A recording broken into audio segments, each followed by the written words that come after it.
to take you back from the world to Israel and talk about injustices in language policy in Israel, issues of exclusion, issues of discrimination.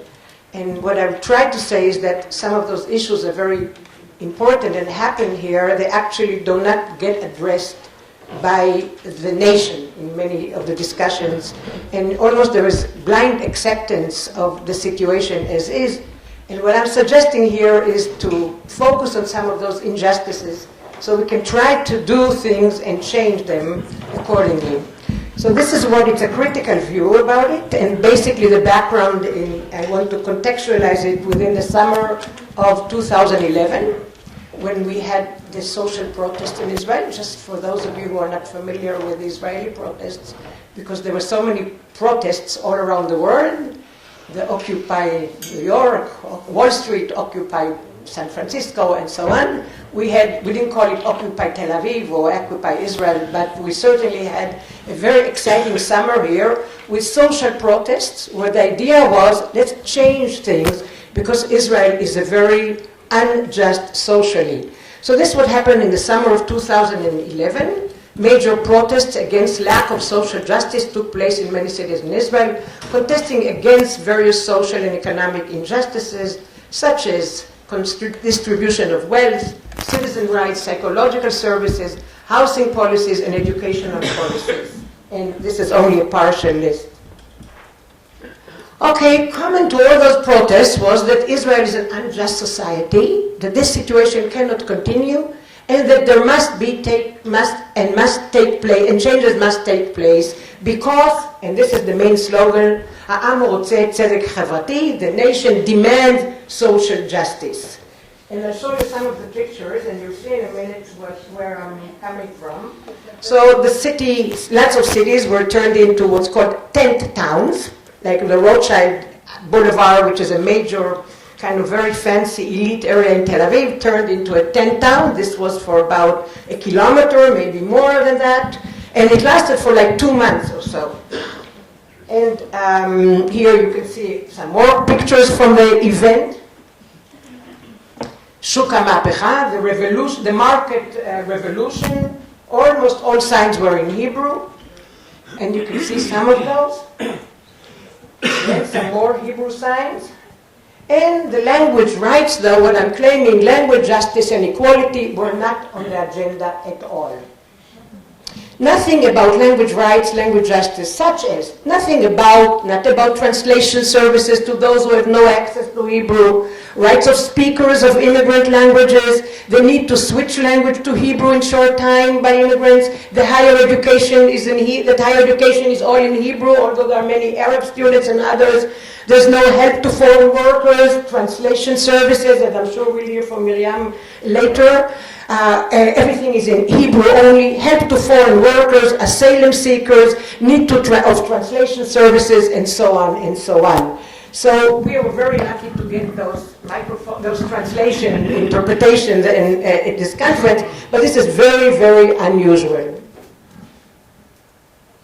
Okay, language justice or language inequality or equality or inequality refers to the idea that in a democratic societies, people need to have rights to function in equal ways. Something with my chlorines, I'm sorry, Penny. So that they will have the means and tools to understand the surrounding, to participate, to express, and to act.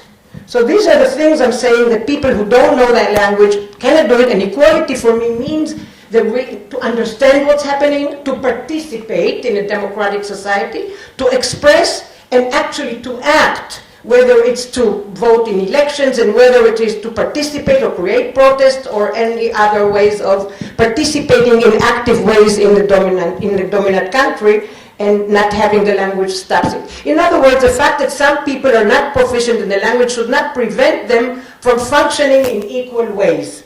That's the point I'm saying, and maybe we can talk later, the degrees probably, whether we agree on that or not. This is related to the situation where most countries nowadays consist of immigrants, minority groups, etc., whose home languages are different from the dominant ones in places where they currently reside and function.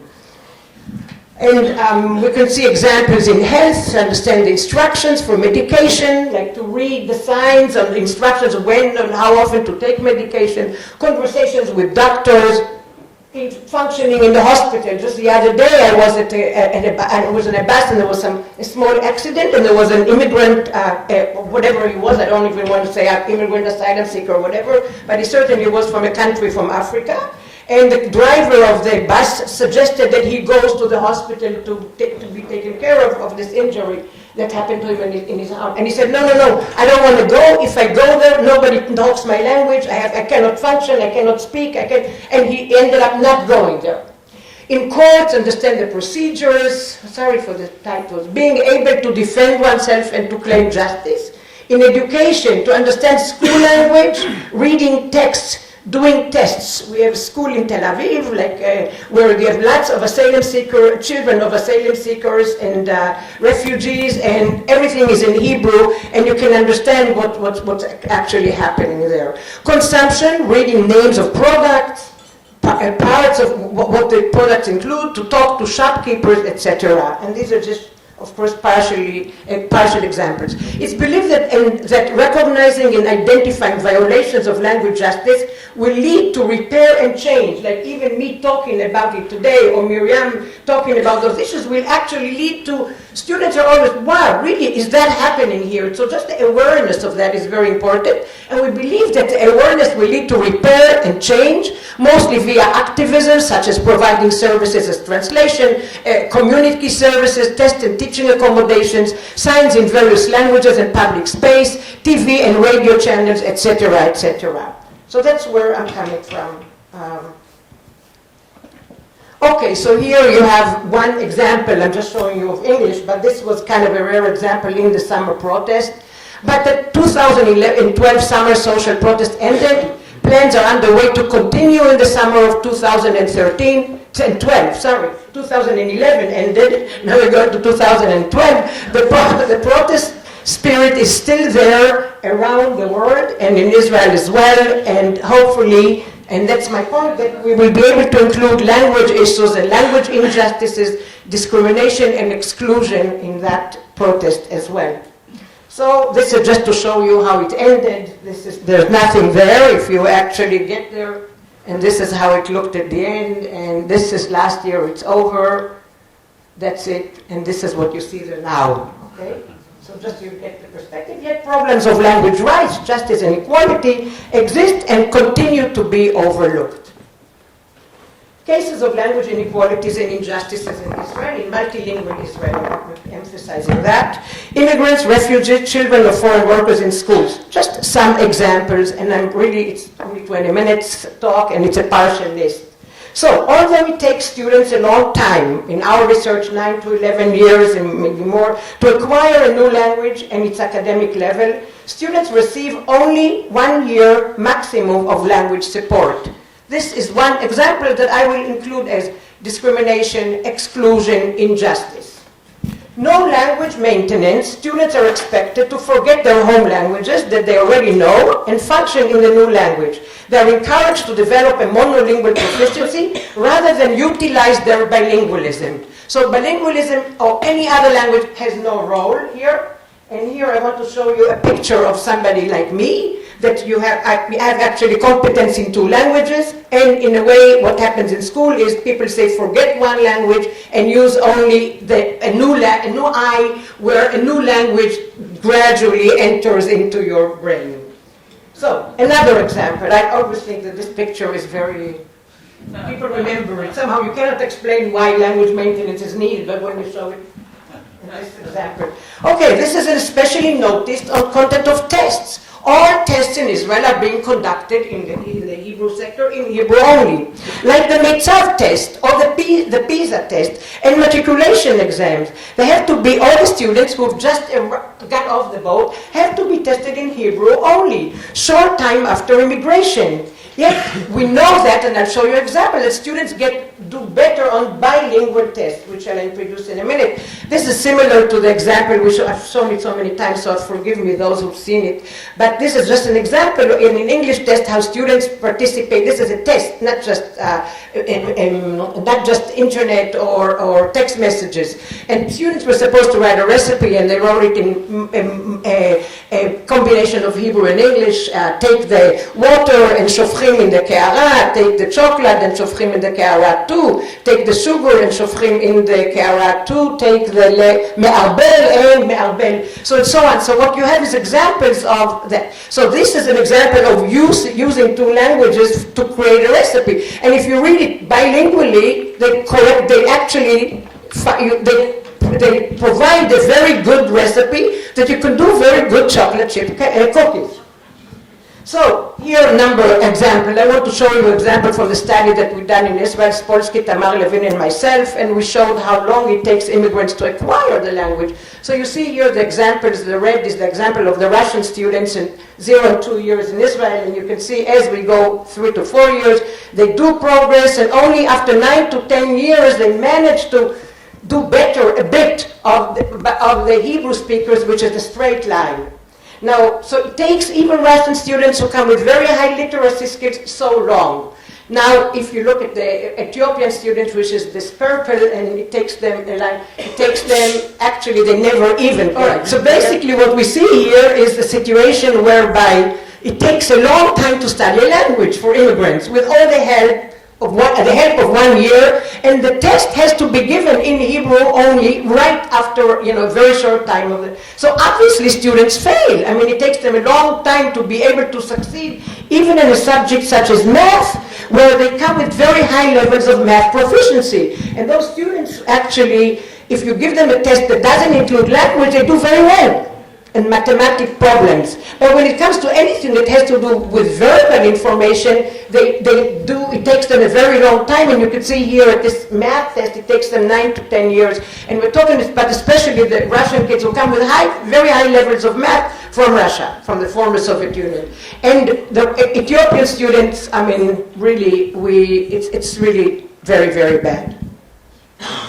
Okay, we see more situations, for example, some more data where you see 5 minutes. Oh, wow. Anyway, the point is here when we have verbal versus visual versus symbolic, we also see situations where when you have the verbal students have more problems. Take an example, I'm not going to explain it more now, 42, 51, 63. When you do symbolic visual, they get higher scores. When you insert into the question some symbolic words rather than a word in Hebrew, they will do it better. But given the 7 minutes, let me show you one important thing. We have a number of studies that actually, yes? Microphone? Okay. Number of studies show you this kind of information, and there's a published paper about it in the Modern Language Journal in October this year that I wrote. And what we see here is an example of students who do a test, Russian students who do their test in Hebrew, in a math test, in 2 versions. The purple version, the pink version, this is when they have the math test in Hebrew only. מה קרה למיקרופון? תעני למיקרופון. תני מכה ולמטה, למטה תקצי. כן. עכשיו, כן? This session is cursed, I think. Okay, now it's okay. Yeah. Okay, so you see, like now what happens here with the bilingual, these students take the test in a bilingual version. In other words, Russian and Hebrew. And consistently, up to 12 years, you see that every time they get the same, the question is in Hebrew and in Russian, in Hebrew and the Russian, a math test in mathematics. And they consistently do better than the monolingual ones. So the point I'm trying to show is go back to the eyes, my eyes. People, immigrants, continue to function in 2 languages. And if I had more time, I would show you more data. We even have situations here of American students coming to Israel in Ramat Bet Shemesh, and for 15 years they're in Israel. Every time you give them a test in history, let's say, in English and in Hebrew, they will do better than if they have it in a monolingual, which shows us that students, or especially immigrants, continue to rely on their home language in different ways. But, okay, so this is what I'll skip. And I'll skip this, and I'll say some more discrimination about Arabic and Hebrew speakers. Little investment in the teaching of Arabic, we heard about it yesterday, to Hebrew speakers. Material is political, biased, and aims at security and not at coexistence. So that's a very important point, and we talked about it a lot yesterday, and Yoni gave the example of how security is the main thing here for learning the language, and not really thinking about living with Arabs. Teaching of MSA, Modern Standard Arabic only, and little access to spoken language. Assumption is that Arabs will learn Hebrew. They need to acquire the dominant power language, and Jews do not really need Arabic. A policy that perpetuates inequality and is referred by May as majoritarian forms of linguistic essentialism. Within the Arabic community, unrealistic expectations, and we heard about it a lot yesterday, of correct Arabic, standard language, and no legitimacy to spoken language, even in teachers' talk. And that's a major point here, because even Arabs will admit, Hani Musa is sitting here in the back, but that Arab students will use spoken language in the classroom, yet they're demanded to use standard language in even teachers and students in the schools. So that's kind of even another example of, I would say, unequal situations or lack of language rights in higher education. And this is where I'm very, very concerned about, because I'm a teacher at Tel-Aviv University, and about half of my students are Arab speakers. However, when they come to my class, to other classes at the university, all classes, everything is being taught in Hebrew. The language of instruction in all Israeli universities is in Hebrew, and English, of course. No room whatsoever for Arabic anywhere. The result is attrition of Arabic, policy that penalizes Arab students and creates inequalities in academic courses and rate of academic achievements, especially in subjects like math and others. And other languages, and here, while the world is heading towards multilingualism as an asset, economic capacity, understanding otherness, in Israel the teaching of languages is still very limited and begins only at late age. In other words, you get to high school maybe when you can take the plus language, or as we heard, 7, 8, 9 in Arabic. This is late, and we heard Yoni say it too yesterday. If it happens, it's mostly driven by economic drives. Now the big thing is Chinese. Somehow the Minister of Education introduced Italian as the important language, another important language. Yes, initiatives from below demand more like Yiddish as heritage language, and a number of schools we hear bottom up but not top down, Spanish. No policy of heritage languages, Yiddish, Ladino, Jewish Arabic. Let's not forget Israel is a country that everybody else spoke another language. Our parents, our grandparents spoke other languages. Those languages are gone, and to a large extent forever. Limited, if at all, of cultivation of community languages like Amharic and Russian and French. Amharic, in the important language of 100,000 people in Israel now, is hardly being addressed in any of the schools. Hardly any use of English in content areas in school. Hebrew Academy still views, this happened even last year, content-based English or academic English as a threat to Hebrew nowadays. Inequality in the public space. For those of you who don't know, I work a lot on signs and what happens in the public space. So while both Arabic and Hebrew are official languages, there's very little representation of Arabic, even in mixed towns where the Supreme Court decision should be implemented. No other languages in classes, even in Arab schools, very little representation of Arabic. No signs. No Arabic at Israeli universities. We have a very important study, I think, looked at Haifa University. 25% of the students are Arabs, but hardly any Arabic in the public space, in names of buildings and instructions and so on and so on. And I could go further on, but I'm getting the hints that I'm probably running over time. No other languages in public spaces. And what I wanted to show you, I'll send you everything and I'll show you, for example, the Supreme Court decision. Here, Arabic has to be included. It is included. Then you see that all the signs in the city of Tel Aviv for the centennial. New signs. Where is the Arabic? Arabic is gone all of a sudden. We have a study on this too. But what I wanted to show you, I'll continue with that. Okay, and what I wanted to show you is here to read to you quotes of students, which I won't do now, that Arab students say, yeah, no Arabic, no other languages. It doesn't go unnoticed. We think it's discrimination. We don't like the idea. We see that you ignore us. We don't count, and we're not included. So we have data on that too, and I can send you all the papers. But I want to show you one thing which is important, maybe the last line. And this is that these things don't go unnoticed, and there is lots of contestation.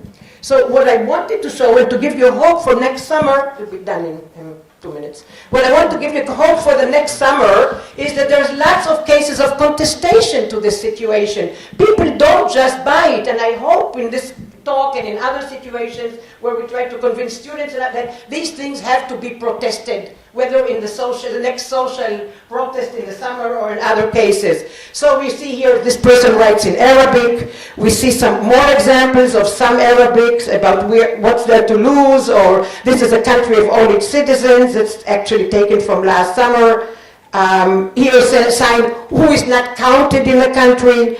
We talk about social justice, it needs to be to all, so inclusive, and maps of Tel Aviv with Arab towns that were here before Tel Aviv was declared as a Jewish-only city. So you have lots of contestation. This is just next to Bernard Spolsky's old house. The street is called the Street of the Fighters of the 1948 War, and it says in Arabic and it says in Hebrew, the transliteration, but the middle one says, if there are no Arabs, there are no suicide attacks. So what you see, there's lots of contestations on all sides, and what I want to say that activist groups around the city, for example, are beginning to introduce Arabic in different signs. This is in the port of Tel Aviv. So what we see is a variety of activities taking place now, beginning to take place, where we don't really want to accept this language discrimination and to look at language as one other signifier of participation in this society. So hopefully, in a very short time, hopefully I managed to convince you that language is, in some cases that I showed you, unjust in many ways and excludes lots of people. And in fact, we have to start taking a more activist role to try to introduce more languages in the public space, in schools, whether it's Arabic or Russian for immigrants and other groups, and in general respect languages in a more multilingual way. Thank you.